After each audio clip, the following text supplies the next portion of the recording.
episode of Kickin with LG. Man, I got Cam Johnson. Man, welcome in. Thank you for having me, LG. Yeah, glad to have you in here. So, we're going to talk about a couple topics and, have some fun with this. Let the fans know who you are and see if you got a couple trivia questions at the end and see if you can answer them right. Get them right, all right?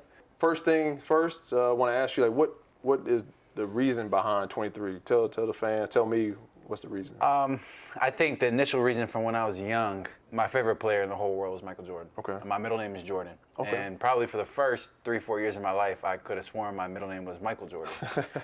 So I had all the Bulls little jerseys, all my Jordan shoes. Yeah. I was in deep, so I always wore number 23. Okay. And as I got older, my favorite Bible verse became Psalm 23. So when I was at Carolina, I couldn't wear it, right? So I went to 13. And coming back into the league where 23 was available again, I was like, should I go back to it or should I not? Right. And then obviously just the fact that I had it so long and the significance, like no other number bears as much significance to me. So I decided to go right back to it. That's big. That's big. Did you have like the trash can, like the Bulls trash can and all that too? No, I didn't. You didn't have all that? I didn't have one of those. I had one of those back in the day. A Bulls trash can? I was a big Michael Jordan fan too. Huge Michael Jordan fan. I had all the VHS tapes. Yeah. I was watching games as a little guy. It was a lot of fun. A lot of fun, for sure. Going right in this next thing, like what is like kind of your perspective or give like some experience about, like you had one of the longest rookie seasons for any rookie in the history of the NBA. Like talk about like, going from playing with fans to transitioning to the bubble. Like just give one experience about like, what made you grow up to like now this season you're really having a great year. That's a loaded question because for one, having a 3-month gap in the middle of your rookie year between the first 60 games and the last 10 games is a lot. Yeah. And for that to be a continuation of rookie year was important to me and advantageous in a lot of ways, where everybody who's been a rookie in this league knows that it comes at you fast. Right. It's like in the beginning it's cool, it's basketball. Then you just realize like all the travel, all the games, like they add up and they keep on coming. Wear and tear, a lot of wear and tear. And so you have to figure that out, right? And Coach talks about this all the time. You just have to learn how to handle it, learn how to navigate it, and learn your routine and learn your own systems of handling it. And to get a break where I could step back, watch, see what I can improve on, and work on those things was very important for me. And I learned a lot, and I kind of took a lot of it into the bubble and rolled it into this year. But it was a long rookie year, man. It was a whole year of rookie duties. And granted, they didn't make me do too much. Like, we had great vets.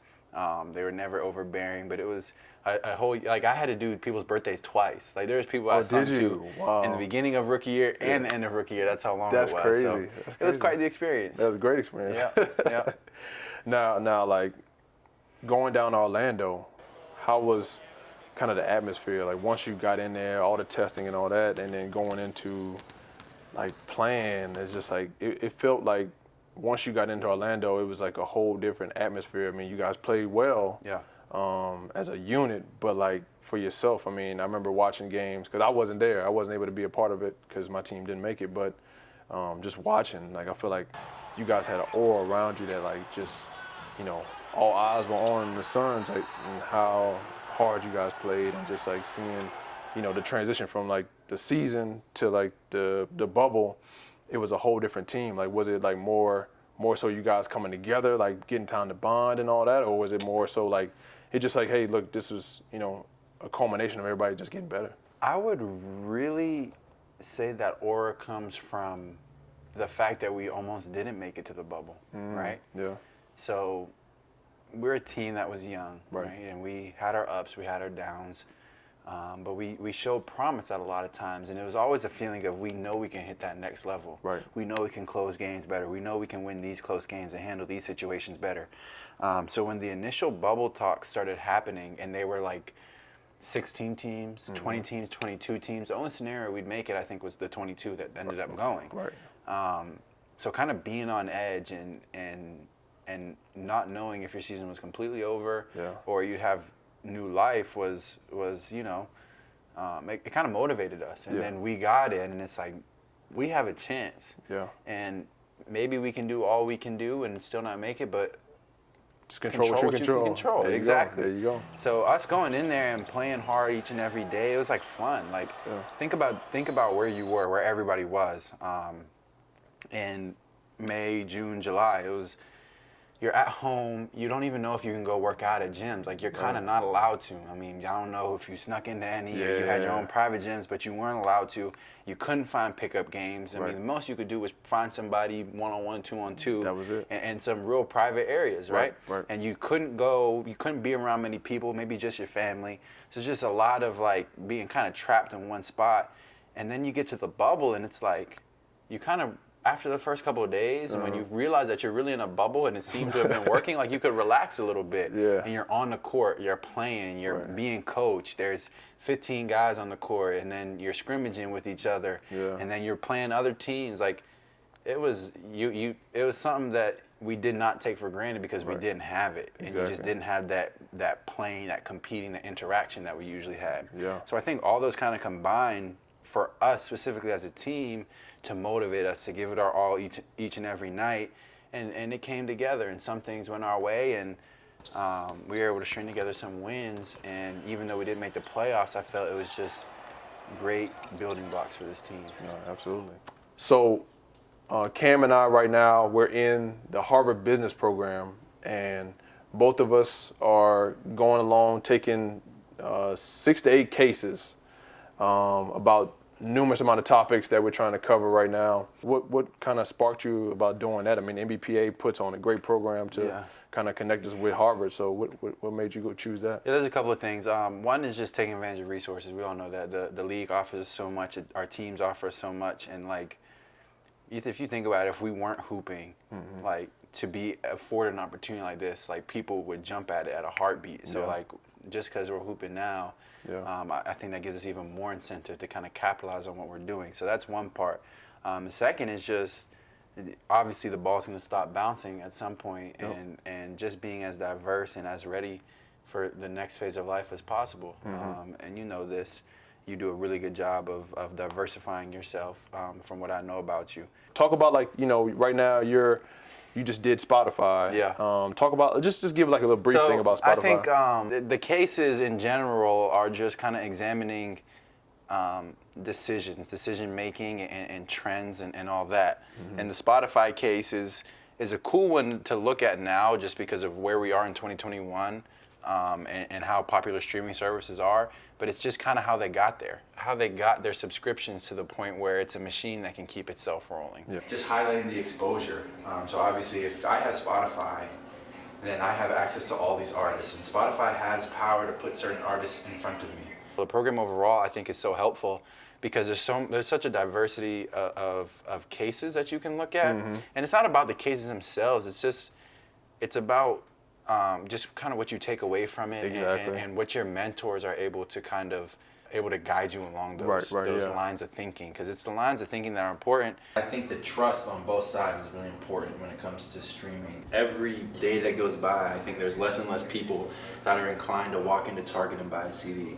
I've been doing the same thing with my group. I've been able to talk to them from the business perspective. I'm trying to figure out how business works from the standpoint of starting having my own startup and all that, but then from the standpoint of how businesses kind of have a lot of success and then how they fail as well. What happens then? Like say if like you're trying to get the shoes in and the retailer's like, hey, look, I need more shoes. It's been good. It's been fun. Yeah, no, I'm enjoying it.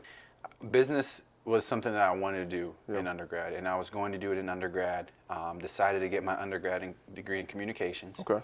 Because it would have allowed me to graduate earlier. Gotcha.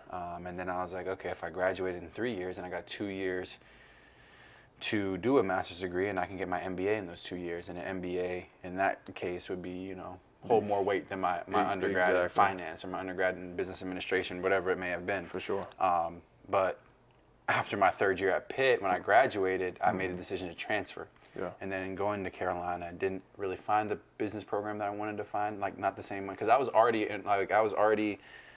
you were enrolled in Pittsburgh's I was business, already applying, like talking to people, and I would have started the next semester, so I was getting ready to go in. Like I had my tests and everything I was getting ready to take, and my enrollment process was really underway. Right. But when I decided to leave, I found this program at Carolina, Sport Administration, that I really liked, and I decided to do that. But coming back to the business aspect, coming back to learning about it, something that I wanted to do, and this is a great opportunity to start. Did that help you transition to like picking NC? Like, was it more so like, hey, I'm gonna go there because of basketball, or was it more so like, all right, well, I'm gonna just go to NC because they have a great program that, you know, would benefit you? No, it was completely basketball. Completely basketball, okay. It was completely basketball, and I have no shame in admitting that. Yeah.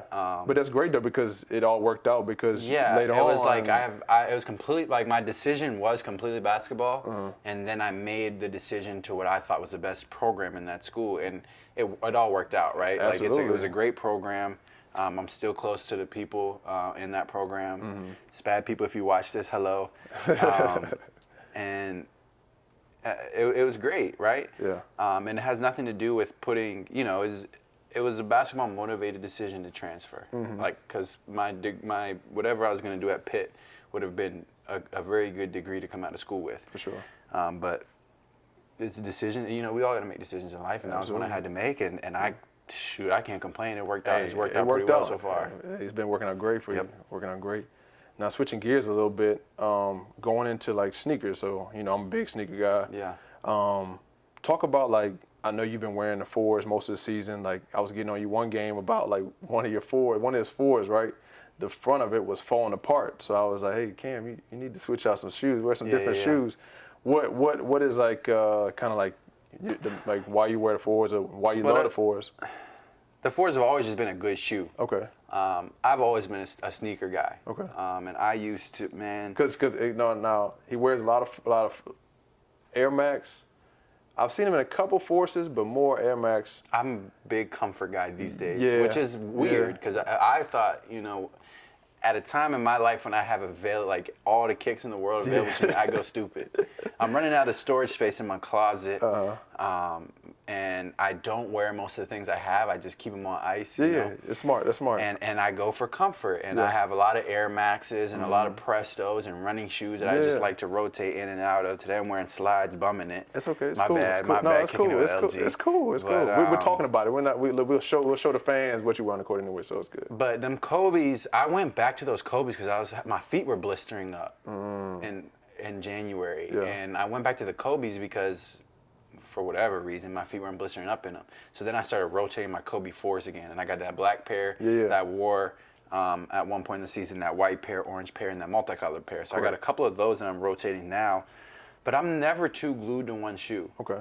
Never too glued to one shoe, but I will play for comfort first. Is there one shoe, like, if you had to go back right now and say, man, I remember this shoe from like high school or college, like, what's something that you'd be like, oh man, I wish I could go back and wear that? You were wearing them the other day, Huarache 2K5s. Okay. I had a white and black pair in third grade, and I swapped the white laces out for red laces, and it looked so clean, man. I was 9, so clean. I can see it right now. I'm sure I still have them in my house somewhere. You think so? I hope my mom didn't give them away or something. Hopefully not. Hopefully not. I got a bad story about that. I'm about to say, I got a bad story about that. She's good at my AAU team in second grade won the national championship. Oh, for real? And I still have the shoes I wore. There's some Jordans. That's nice. I still have the shoes I wore, size 4.5 in my house at home. But those Huarache 2K5s were elite. Huaraches in general were great. I loved them. They were great. I loved them. The original Hyperdunk. Okay. I had a black and red pair. Okay. I loved them. Okay. Let's see, what else? You know, a shoe I loved in college was KD9s. KD9s. I just kept popping the air bubble. I had KD 8s and KD 9s. And that's tough to do. You're trying to pull a Zion out here. And I popped the air. So that's funny, because in the KD 9s, the first pair I had, a black and white pair, it was in a Pro-Am game in Pittsburgh. Okay. And I was playing defense, and I stopped, and my shoe made like a tire popping sound, and my foot came out the side just like Zion's did. And my shoe was all halfway up my leg, my foot hanging out. So I blew through a couple pairs of KDs, just popping air bubbles, or in that case, popping right through the shoe itself. Yeah. But I love those shoes. And then at UNC, I had a pair of Jordan 29s that I loved. They had the Ram logo on the side. Yeah, no, I know you're talking about. I'm sure I can find a picture for you, but they're tough, and I love playing in those. Yeah. Now, going into like your community work. Like Yeah. I've seen all the things that you've done. We've been on a couple calls with different sponsors and whatnot. What is something that you're kind of working on right now in the community that you're like, hey, like this is something I want to do going forward that will be big for maybe like if a foundation comes your way or whatever that you're thinking going forward? A big thing that I want to do back home in Pittsburgh is start an AAU program. Okay. And I'm very in the early stages of that, and I want to make it like a serious one, you know. Okay. And there's a couple people that I know back home, and they run a good program right now, but it's new. Okay. And they're currently on the Adidas circuit. Yeah. And there's a lot of resources that I can tap into with those people. But when I was growing up, there was no solid AAU, EYBL, Adidas circuit, Under Armour circuit team in Pittsburgh. None. Yeah, I'm about to say, And we're a major city, right? I'm about to say, I don't remember any You of never that. played any of them. Yeah. Going back older than me, maybe like class of 07, 08, 09, there's a program called JOTS, and they had some really good players come out of there. But since then, there just hasn't been anything. And the guys that have been good, and we've had a couple good players come out of Western PA. For sure. I played for a team out of Ohio. People play for teams out of New York, Right, Maryland, right, yeah. Philly right now. Like Yeah. all of them are mixed. My little brother played for a team out of Ohio his last couple years. So what I would really want to do is get in and make a really solid AAU organization, kind of do it the right way. I listen. Every time Chris talks about his program, I gotta listen. No, that's big. Because obviously what he did is doing it the right way. impressive, and he does it the right way, right? Yeah. So that's somebody that I'm gonna have to talk to when it comes to that. I love to hear that. Love to hear that. Last question before we get into the trivia. And I know we talked about this as well, and I know the fans, I mean, they're definitely wanting to understand more about like the vaccine. I know your mom's in healthcare. She's there helping, you know, on the front lines, and I mean, she's a hero for that. Yeah. Just looking at COVID in general, my parents have been very, very serious about it. Both of them are now vaccinated. Okay.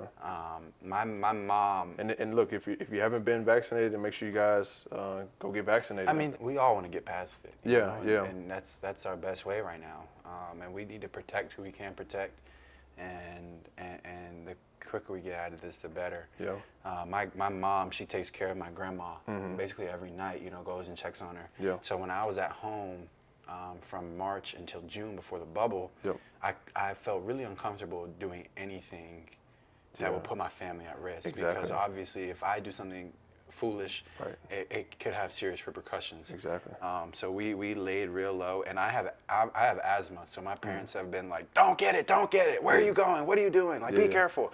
Yeah. To the point where it's like, okay, like you know, come on now. Yeah, like, yeah. But it's because they care, and they know that since I've been young, upper respiratory infection can do damage. You know, it's tough, absolutely. and they obviously were the ones that had to take care of me, so I can't complain too much. I get it, right? Right.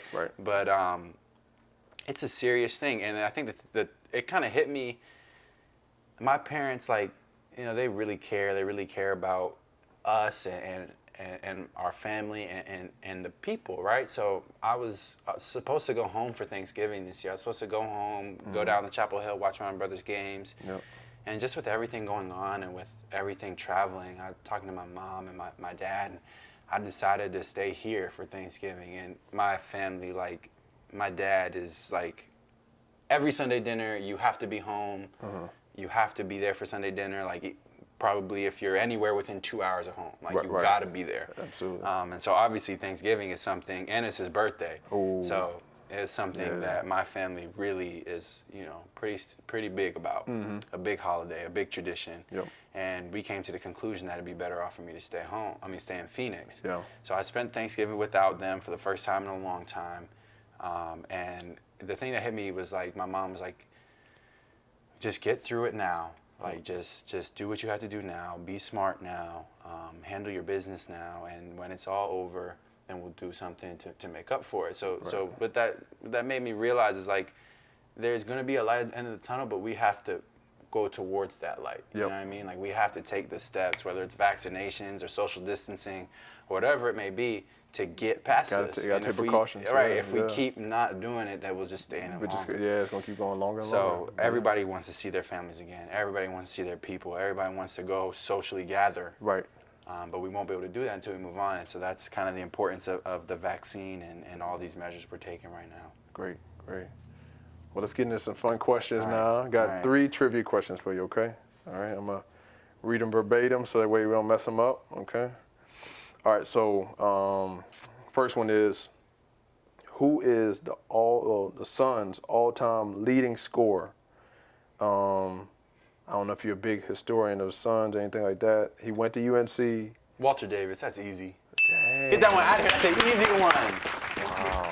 Wow. That's for you, Hubert. That's for you, Hubert. I was about to give you. That's for Coach Davis. I know. I was gonna give you like a little That's for a Coach hint Davis. or something That's like that. Easy. That's a layup. Wow. Layup. Okay. A little trick Coach shot Davis, layup. That's a layup.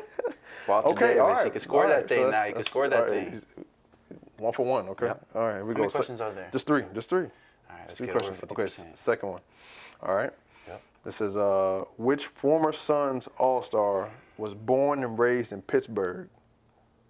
Born and raised in Pittsburgh? Born and raised in Pittsburgh. Yeah. See, there's not many of us now. That's what I'm saying. So this should be How right. old are we talking? All right, so Is this old? So I'm gonna bring it back for all the historians that might know. So he was in a famous brawl with Darryl Dawkins, Chocolate Thunder, back in the day. So this was when he was on the team on the Portland Trailblazers when they won their first championship. So this is a big throwback right here. Let's see if you can. This guy was on the Trailblazers? Yeah, he was on the Trailblazers. And he was an all-star for the Suns? All-star, yeah. This is like, I'm just going back. Like, I'm just trying to give you more history about like him. He, big man. He's a big man. This is a tough one. This is a tough one, yeah. I think I could get it though. Dang, that's a good question, LG. Yeah. I feel unprepared right now. Yeah. I feel like that's one I should have got. Okay. All right. Well, we're gonna chalk that one up. All right. It's Maurice Lucas. Maurice Lucas. Yeah. Okay. All right. 1 for 2. I gotta get 1 for over 2. 50. 1 for 2. I gotta stay over 50. Okay. Last one. That's All a right, good last question. one, That's last a one. good one. All right. So it says in Suns history, which player needed the fewest career games played to make 100 3-pointers? Fewest. Oh, that's an easy one. Who's that? I think that one was me. Is that one me? You sure? Is your final answer? I mean. Wait, what is it? Huh? What is it? So it's in Suns history, which player needed the fewest career games To get to 100 threes? 100 threes, yeah. I mean, the list is, I'm just going to give you 2 other guys. I can't give you the third. You got Steve Nash. Nah. I feel like I seen this, though. Okay. Final answer. I stick with my answer. Final answer? Final answer? Yes, I'll stick with it. It is right. That's right. That's right. 2 for 3. 2 for 3. 2 for 3. We're trying to give you a trick question. Well, you have to understand, too, we're in an era where a lot more threes are being taken. That's true. Right? It's very true. Very and true. I'm going to take them. Yeah. I'm going to take them. Take them and make them. That's why I always try to Take 'em tell you. and make 'em. Look, let it go. You got to. Got the green light. Let's do it. Let's do it. Yep. Hey, appreciate you guys checking out Kickin with LG. Got my man Cam Johnson. Appreciate Word you coming century. in. Thank you, man. Appreciate you having me. Yes, sir. As always. Yes, sir.